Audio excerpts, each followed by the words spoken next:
I built the engine. She only knew how to turn the key. And today, she just ripped the car apart to prove the key belonged to her. Rain hammered the windshield. I sat there, engine off, gripping the wheel like it might steady the world that just shifted under me. Rebecca's words still echoed. Reliable but not quite executive material, Trevor. 7 years, 0 major system failures. Cut operating costs 23% through process optimization. Maintain 99.7% client satisfaction. And she'd skimmed my 42-page proposal like it was junk mail. My name's Trevor Rodriguez. I'm 41, I live in Portland, Oregon, and today I realized I'd been playing by the wrong rules. She barely looked up when she delivered the verdict, already reaching for her phone like I was background noise. I didn't argue, didn't need to, just looked her in the eye and nodded once. Message received. Walked out while she tapped some email, probably complaining about her day. My shirt stuck to my back, stress sweat. Home by 5:30, earlier than I'd been in months. Inside, Cameron hunched over the dining table, building something with foam and glue. Science project. Due this week. I'd forgotten again. He looked up. Dad, you're actually here now. What's up with that? The question landed like a punch. My own kid was surprised to see me home. I forced a smile, dropped my keys in the bowl, spotted my work phone blinking on the counter like a damn lighthouse. Messages piling up. 2 decisions, clean and simple. Fishing trip with the guys next month canceled. I wasn't missing Cameron's life for people who saw me as furniture. Daily ops logs I'd written for 7 years, the ones keeping Rebecca's world spinning, done. Let them figure out what it takes. I'd carried this building long enough. Time to see what happened when the chief engineer of Invisible Gears stepped back. Grabbed a Coke, asked Cameron about his project. He grinned wide. How systems fail when one part stops working. Yeah, no kidding. Cameron was still explaining gear ratios when I left the next morning. He asked if I'd be home for dinner. I told him yes, meant it. Pulled into the lot at 8:58. Sat in my truck for exactly 1 minute. Walked in at 9 o'clock sharp. No early prep, no overnight crisis triage, no checking systems before coffee. I did exactly what my job description required. Nothing more. Opened my inbox. 14 urgent flags. Not one addressed to me directly. Forwarded, CC'd, roped in out of habit. Clicked mark as read on all of them. Felt like dropping a brick I'd been carrying. 9:47. Nathan from sales stumbled over, red-faced, waving a printout like it was on fire. Trevor, that Seattle shipment's 3 days behind. Rebecca said you could expedite. Not anymore, didn't even turn from my screen. That's procurement. Talk to Linda. He stood there like someone had just explained quantum physics using hand puppets. But I don't usually anything unless it's in my job description. Talk to procurement. You serious? I looked up. Dead serious. You're 42 years old, Nathan. Figure it out. He walked off like someone kicked his dog. Rebecca noticed by 11 o'clock. Stopped mid-stride, did a half-step back like something was off. You good? I'm great. Eyes on screen, fingers steady. Just doing my job. She watched me, waiting for sarcasm or attitude. I wasn't giving her either. Calm, focused. For the first time in years, I wasn't scrambling to save everyone's tail. 6 o'clock hit, I logged off, shut down, walked out. No lingering, no just one more thing. Never realized how loud that office was until I stopped trying to control every part of it. Most of that noise wasn't mine to fix. Home. Cameron had pots and pans spread across the stove like he was directing his own cooking show. I'd promised chili. I chopped onions. He handled the meat. Asked me about cayenne versus chili powder like I was some Food Network expert. I rolled with it. We talked basketball. Debated beans and chili. For once, I wasn't half listening while mentally triaging emails. Just heard my kid talk. That night, I crashed hard. Head hit pillow, lights out. No 2 a.m. alerts. No spreadsheet spinning in my brain. Just quiet.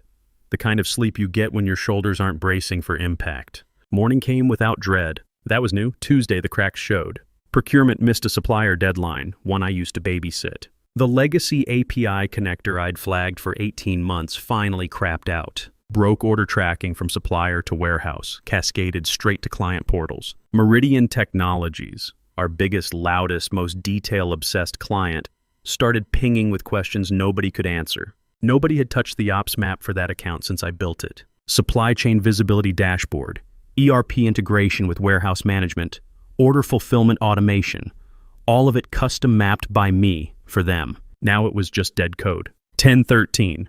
Rebecca showed up with her usual fake calm. Shelf life of milk in July. Where's the ops map for Meridian? Coffee cup in hand, untouched. Voice tight. I didn't swivel my chair. Share drive ops accounts master. XLSX, right at the top. She hovered. Which file exactly? Glanced over. Saw her squinting at hundreds of documents. Stuff I'd labeled, versioned, kept breathing. Blue tag. Named exactly like I said. Regional tabs. She didn't say thanks. Just stood there, maybe waiting for me to rescue her again. I turned back to my screen. Compliance audit due Friday. My job, not hers. So I stayed in my lane. That night, left at 6. Ate leftovers with Cameron. Read while he worked on a poster. Checked my phone once around 10. 71 missed calls. Half from Rebecca, rest from team leads, 1 from Warren's assistant. Plugged it in, left it on the nightstand. Wednesday was chaos. Meridian's account was burning. Delivery confusion, 0 process visibility, client services, and meltdown. People paced the halls like a hospital waiting room. I made coffee in the break room, watched it unravel. Not smiling, not gloating. Just done, I'd built the machine. They'd ignored the engineer. Now they were learning how loud silence could be. Wednesday afternoon, Nathan cornered me by the vending machines. Face red, sweating. "Trevor, what are you doing, man?" Voice low but sharp. "Everyone's pulling doubles. You can't just abandon us. We used to have each other's backs." I looked straight into his eyes. No anger, no defense. Just the calm I'd never felt before. "Nathan, ever ask why I had to do 10 different people's jobs? Or were you just happy someone cleaned up your mess?" He stepped back. That's exactly the point. I'm not abandoning anyone. I'm stopping the cover-up for bad management. There's a difference. His mouth worked like a fish. Then he walked away. That evening, found Cameron at the kitchen table with math homework. First time in months, I sat down next to him. "Why are you home so much now?" He didn't look up from his worksheet. Curious, not complaining, but it still hit the chest. I paused. My son had gotten so used to my absence that my presence was the anomaly. "Learning how to be here more," I said. "Might take us both time to get used to that." He looked up, small smile. "Okay, but can you help with this problem?" We worked fractions for an hour. Simple stuff I'd missed for years. When we finished, Cameron closed his book. "Dad, are you okay at work?" Out of the mouths of babes. My 12-year-old reading the situation better than my colleagues. "Figuring it out, buddy. But I'm better now that I'm here with you." Thursday morning. Rebecca's assistant, "Warren wants you in conference room B." Didn't ask why. Grabbed coffee and went. Warren Phillips already there. Sleeves rolled, tie loose. Rebecca by the whiteboard, chart half drawn, face tight. "Trevor."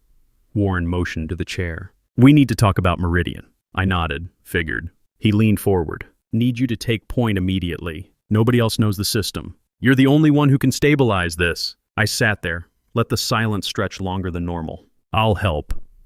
But I need to be honest about something." Warren blinked. Rebecca shifted. Pinnacle Solutions reached out. Made an offer. Better pay. Real authority. They know what I bring. Warren leaned back. Rebecca's mouth opened shut. "Haven't said yes, but I'm seriously considering it." Warren studied me. "What would it take to keep you?" I shrugged.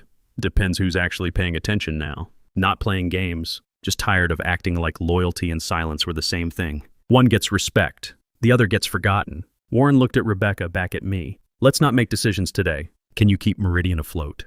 I'll keep it from sinking. But I'm not throwing myself overboard this time." Walked out without looking back. Let them sweat. I'd proven what I could do.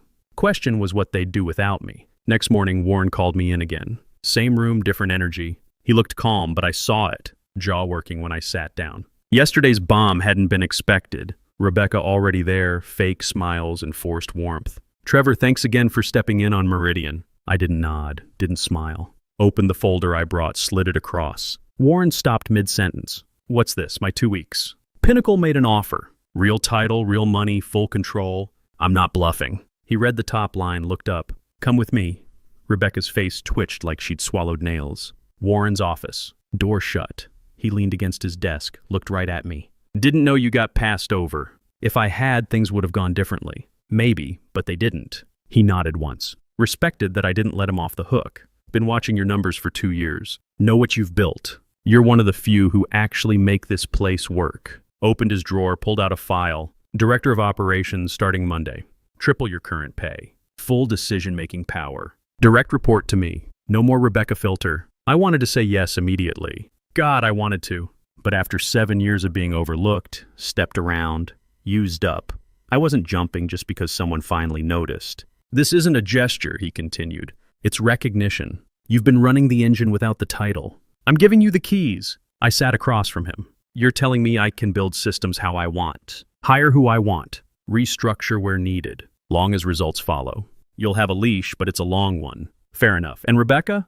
Client strategy. You won't answer to her. Of course she was. Back where she could charm and spin, not break things. I leaned back, folded my arms. I'll think about it over the weekend. He raised an eyebrow. Still leaning toward Pinnacle? Leaning toward what doesn't waste me. That landed. He didn't argue. Handed me the offer sheet. Earned this, Trevor. Take the weekend. Monday morning, let me know. Stood, took the folder, walked out without shaking hands. Past Rebecca's office. She looked up fast, waiting to see which direction I was headed.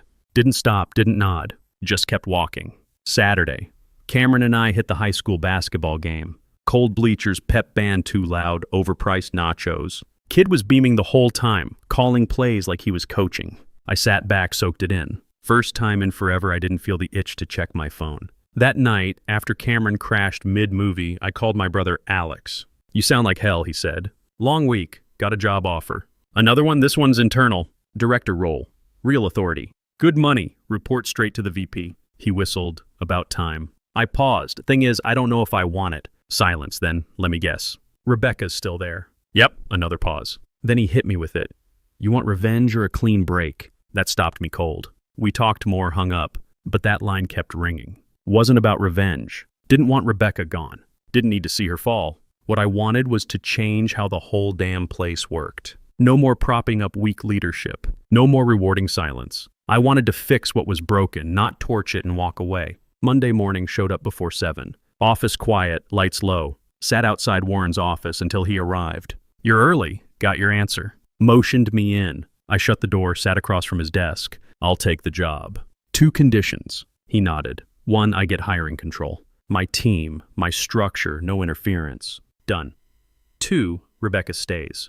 Made him blink. You serious? I'm not here to settle scores. I'm here to fix the rot. He studied me, slowly nodded. Think you can change it? No, I can. Pulled out formal paperwork, slid it across. Let's do it. I signed without hesitating. Warren stood, offered his hand. I shook it. Firm, clean, no words needed. By the time I left his office, the building was waking up. Same old noise, but it felt different. This time I wasn't cleaning up. This time I was in charge of what came next. 10 a.m. company-wide email went out. Subject, new director of operations, effective immediately. My name, my title, my role. Bold letters sent by Warren himself. Pop-ups started. Drive-bys followed. People who hadn't said more than hey for 7 years suddenly appeared with wide smiles. Long overdue, finally someone who gets it. Janet from accounting, same one who'd called me ops guy in front of clients, asked for a sit-down.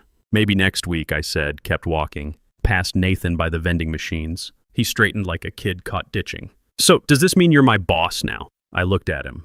Depends. Still expecting me to fix your job for you? Face went red, weak laugh. Fair. Look, Trevor, I owe you an apology. Been thinking about what you said, about the 10 different jobs thing. I waited. You were right. Got comfortable letting you handle my failures. Wasn't fair to you or anyone. Number, it wasn't. But recognizing it's the first step. For the first time in years, Nathan looked me in the eye without desperation. Think you could teach me to do this right? I nodded. We'll see. New desk, same spot, new nameplate. Going through system maps when Rebecca approached, binder in hand. Didn't say hi, just set it down. You'll need this for tomorrow's executive brief. Voice tight as ever. Thick binder, color tabs, charts, spin. I closed it with one hand. Thanks. She didn't move. Arms crossed, nail tapping her elbow. Then she said it. Didn't block your promotion because you weren't good enough. Made me look up. You were my safety net, Trevor. My insurance. I knew I could rely on you to catch what I missed. Nobody taught me how to do what you do. I just knew how to manage people. Voice cracked slightly. I was scared that if you moved up, I'd be exposed. So I kept you down to keep myself up. I pushed back from my desk, stood up. Not rushed, not heated. Level, you're right. It takes a different kind of bravery to admit you don't know something. I'm building a team that's not afraid to say, I need help. She nodded, tight. Maybe I could learn that. Maybe. But not from a position where you can hurt people. She looked at me for a long moment. I'm sorry, Trevor. No, that doesn't fix anything, but I'm sorry, I nodded. Apology accepted. Now let's both do better. She walked off without another word. Didn't feel like winning. Felt like finally hearing the quiet part out loud. Spent the rest of the day putting pieces in motion. Meetings with people buried in admin for years. Contracts I'd never had access to. 5 system gaps I'd flagged months ago, still unresolved. By 4, I had my team folder open. Operations Rebuild Phase 1. Not just a title anymore, a weapon. A way to build something better, smarter, stronger. This time, I wasn't asking permission. Next morning, fresh doc titled Operations Rebuild Phase 1. Black coffee, got to work. By noon, I'd flagged 6 people buried for years. Sharp minds stuck under process and politics. Wasn't hiring new bodies. Digging talent from the rubble. Felix Moreau from tech support. Mid-30s, quiet, fast. Guy who always knew the workaround but never got invited to fix-it meetings. Looped him into a report overhaul. By day 3, he was slicing through data problems our consultants had let fester for months. "Why aren't you running your own team?" I asked. He shrugged. "I just fix what breaks." "Good. Now you'll help build what doesn't." 4 weeks later, we'd torn down the clunky ops framework and rebuilt it lean. Mapped every process. Trashed busy work. Automated what we could. Handed back time to people doing real work. Overtime dropped 47%. Client retention ticked upward fast. Warren kept his word. Let me run things my way. No micromanaging, no check-ins, just space and expectations. He wanted results. I gave them. Rebecca stayed in the picture, far from the gears. Presentations, client meetings, handshakes, and smiles. She was good at that, actually. Client strategy suited her skill set better than operations ever had. She knew how to read a room, how to present information in ways that made executives feel confident, how to manage relationships and expectations. Put her in front of clients and she was genuinely effective. The problem had never been that Rebecca was incompetent at everything. The problem was that she'd been managing technical operations when her strengths were in relationship management and strategic communication. Square peg, round hole. The company had promoted her based on people skills and then expected her to run systems she didn't understand. Now she had a role that matched her abilities. Client strategy, relationship building, public representation. Let her do what she was actually good at, instead of struggling to fake expertise she'd never developed. It wasn't about punishment or revenge. It was about putting people where they could succeed instead of where they were set up to fail others. I'd be the engine, the technical backbone that kept everything running efficiently. She could be the face, the polished professional who kept clients happy and deals moving forward.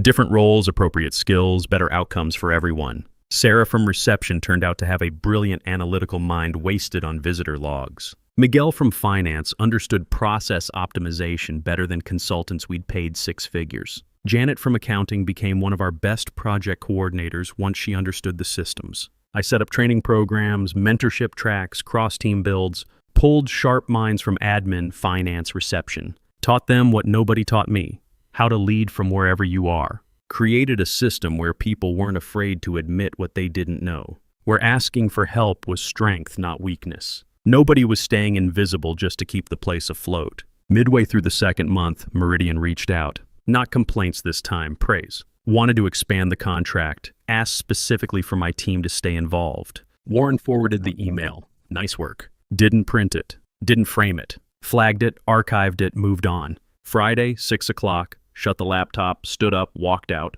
No guilt, no mental checklist. Just done. Home. Cameron had parts scattered across the dining table. Contraption with wires and a plastic motor. Hey, you're just in time. Need help with the frame. Set my keys down, grabbed a screwdriver. Let's do it. Worked for over an hour. Angles, weight balance. He talked about school, some kid named Tyler stealing erasers, a girl who beat him at chess. When we got the motor mounted, he looked up. Did they finally figure out how smart you are? I paused, tightened one last screw, smiled. Yeah, something like that. 8 months in, pulling into the driveway late when my phone buzzed. Text from Warren. Board just approved bump to VP operations. Rebecca put your name forward. Congrats. Didn't get out of the truck right away. Sat there, engine off, phone lit in my hand. Hit different, not loud, not fireworks. Just quiet. Rebecca had put my name forward. Same woman who'd blocked me for years had recommended my promotion. That wasn't revenge. That was transformation, hers and mine. Wasn't about the title or the badge. It was proving I'd been worth more the whole time. Not just for what I fixed, but for what I built. Inside, systems were running tighter than ever. Cleaner, faster, fewer fires, no duct tape solutions. I didn't stay late to keep things from falling apart. They didn't fall apart without me there. The real win, walking into the office, seeing people who used to be stuck finally stepping up. Felix heading a whole analytics team, leading meetings, making calls, confident for the first time. Rebecca and I stayed civil, cordial. We'd never be close, but we respected the lanes. She stayed in her wheelhouse, public-facing, polished, good with clients. I stayed in mine, internal, structural, results-driven. It worked. One night, Cameron and I were at the park with a soccer ball when he stopped and asked, "Do you like work now?" Didn't even think. I like the part where I get to help other people do better than I did. He smiled, ran off toward the swings like that made perfect sense. Monday morning, walked into the executive briefing with my new badge, VP of Operations. Same folks who used to overlook me now waited for me to speak first. But what really caught me? Felix at the front, nervous but proud, prepping his first department report like it was game day. The real win wasn't the VP title or the paycheck. It was seeing Felix stand a little straighter when he walked past my old desk. Knowing I was finally building a system that lifted people up instead of burying them. That's how you change a place, not by burning it down, but by building something better inside it. If you enjoyed this story about workplace transformation and strategic thinking, please like this video and leave a comment letting me know what you think. And if you haven't subscribed yet, hit that subscribe button and the notification bell to stay updated on new stories like this one. We share powerful stories of professional growth and personal triumph every day. Thanks for watching, and I'll see you in the next video. Don't pity me. My heart doesn't need your mercy. I can still stand on my own.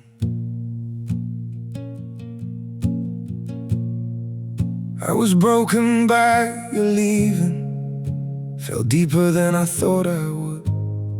But pain has taught me how to heal now and survive what once I couldn't.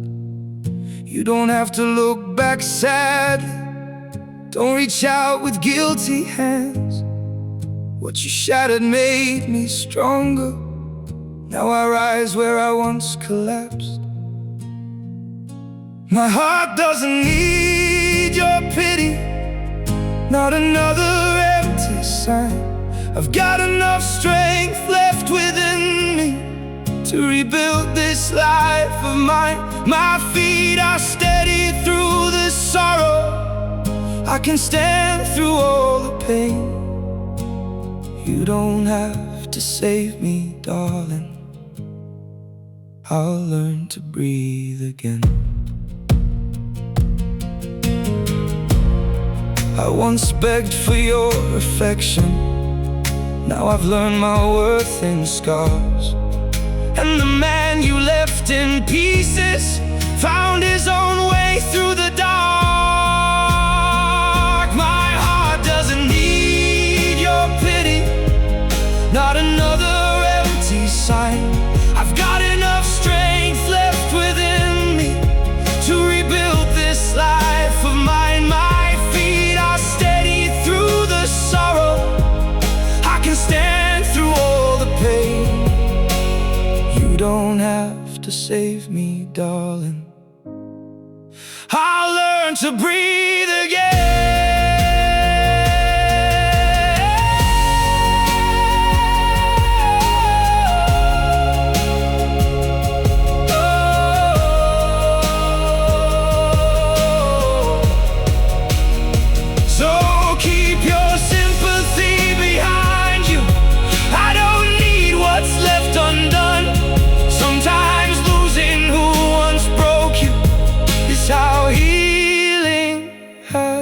Begun.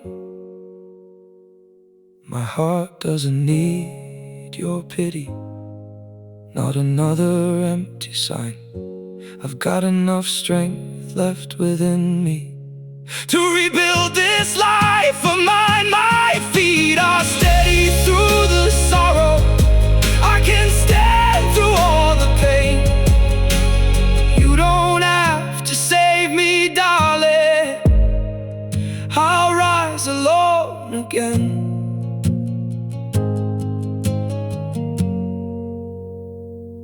I'll rise alone again.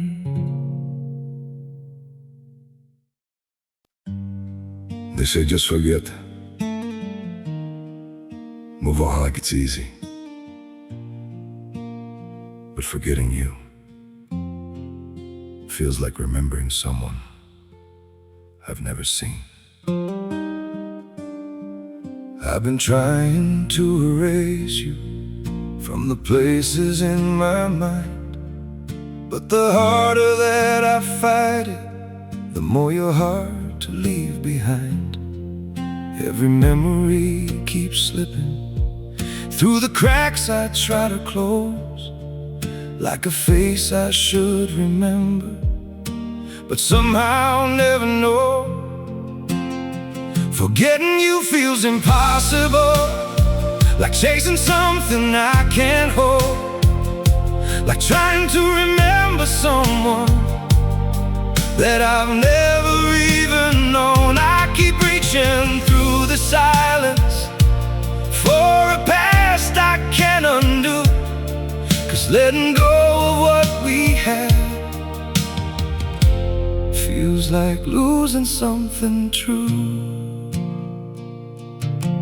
Every moment turns to fragments, every thought just fades to blue, like I'm searching for a feeling that still only leads to you. Forgetting you feels impossible, like chasing something I can't hold, like trying to remember someone that I've never even known. I keep reaching through the silence for a past I can't undo, 'cause letting go of what we had feels like losing something true.